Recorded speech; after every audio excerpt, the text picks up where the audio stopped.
It's hard to overstate the importance of one type of race this week that, in the scope of things, it gets relatively minor media coverage, and that's the school referendums that so many of you are asked to vote on cycle after cycle. Now, it's no secret that an old funding model and dwindling aid from the state has left school districts across Wisconsin increasingly forced to turn to their voters to help them stay afloat, and that's by approving more money.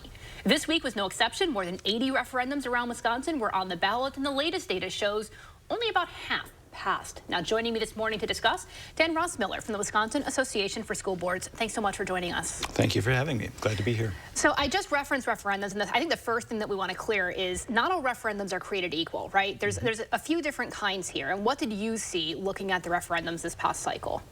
Well, if you can indulge me here in an explanation, really there are two basic types of referendums. Those are referendums to approve money for capital projects. Typically, districts go out and borrow money for those, so they need to get voter approval to do that borrowing. And then the second type, which I think is the type that's really crucial for school districts, are the so-called operating referendums. Referendums enabling the school district to exceed the state-imposed revenue limits, which restrict their spending. And there are two types of those. One is a temporary request for a limited term of years. The other is a more permanent request that's essentially indefinite. And we were just talking before the cameras were rolling about, you're saying that you saw a bit of a concerning trend this past cycle that's a little bit unusual when it comes to those crucial operating referendums that in some cases are just keeping the doors open. What was that? Right. In the past, it's been the case that those temporary requests for a limited term of years to exceed the state-imposed revenue limits have been passing at a much higher rate. For example, last November, we had, I believe, 69 questions on the ballot, 59 of those passed. That was an 85.5% passage rate. In the span of about 5 months, that passage rate went down to 50% or below. We're still waiting for a couple of results to come into the DPI, and that's kind of the official source that I look to. When was the last time we saw voters approve operational referendums at this low of a rate? For those temporary questions, we'd have to go back to the spring of 2013, so about 10 years. So this is a decade low. Yeah, and then the past decade, we've had historically high passage rates. It's been very encouraging for those districts. We wish they didn't have to depend on referendums, but the voters have been approving them at a higher than historical average rate. And that's helped them to stay afloat, maintain their programs and staff. And I mean, this is crucial for families who have kids in the district. I'm going to name a couple where I know, for example, the Adams Friendship School District, a couple hours north of us here, they passed a referendum this past cycle. It was the second attempt at this referendum, and this was just to keep the district open. We ran the story where if this referendum didn't pass, the district was going to close. And then on the flip side of the coin, down in Milton, their operational referendum did not pass, and now they're looking at having to sustain, major budget cuts, possibly cuts to staff and programming. What is the impact to families and kids and students and staff when this type of thing happens? Well, if a referendum doesn't pass and a district is forced to look at making cuts, the biggest portion of their budget by far is salaries and benefits for their staff. And so the first place you look is the biggest place in your budget. That's positions, and that's programs for students. It means larger class sizes. It means fewer offerings. It may mean that they'll have to let go a teacher in a career in tech ed program or a foreign language program or one of the other elective programs, most likely.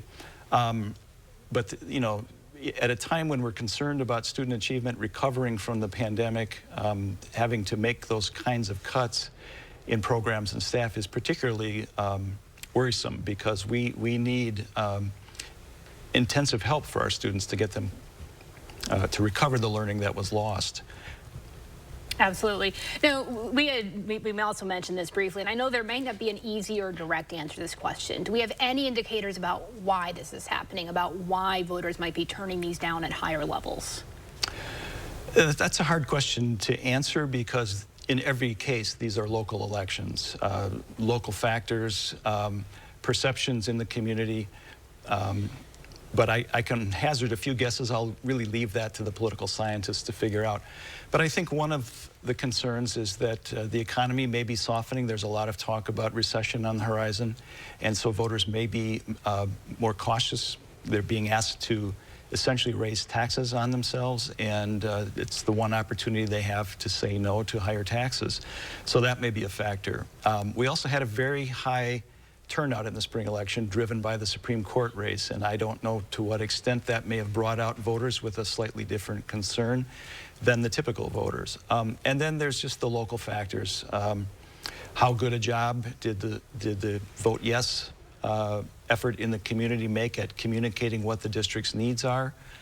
I think everybody is pinched right now. Inflation is at a 40-year high, and everybody's feeling a little bit of tightness in their budget. For schools, it's no different. We have the same pressures, transportation costs, insurance costs, utility costs, and staff costs. All of those are going up. Maintenance costs are going up. So, you know, that the fact that we've had stagnant budgets really makes these referendums more important. And if I could for a moment, the referendums that we're talking about are referendums to increase the revenue limits. So from the time that the revenue limits were first imposed until 2009, the state annually adjusted those revenue limits to match inflation. We stopped doing that in 2009, and then we had the Act 10, Act 32 budget under Governor Walker, where actually we cut the revenue limits.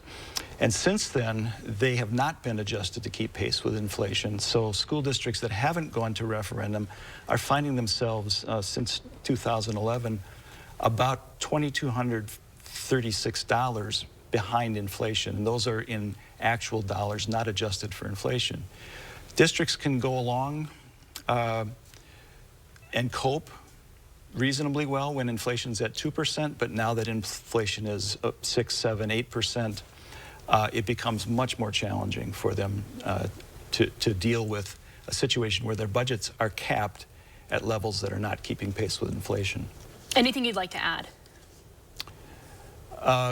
Well, one of the things that stands out for me, I was privileged to serve on something called the Blue Ribbon Commission on School Funding, which was created by the Assembly Speaker and the Senate Majority Leader, and included legislators and experts from around the state on educational funding. And one of their top recommendations was to adjust the revenue limits for inflation annually. That's something that hasn't happened in 6 of the last 8 years. And as I mentioned, even when there have been adjustments, they haven't kept pace with inflation.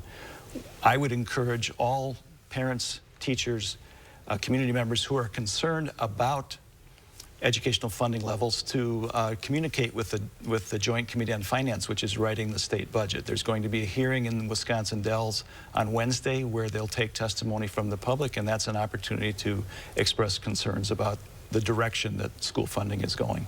Absolutely. Thank you so much for coming on this morning and sharing your expertise and shedding light on a pretty important topic. Thank you for having me. All right. We will be right back.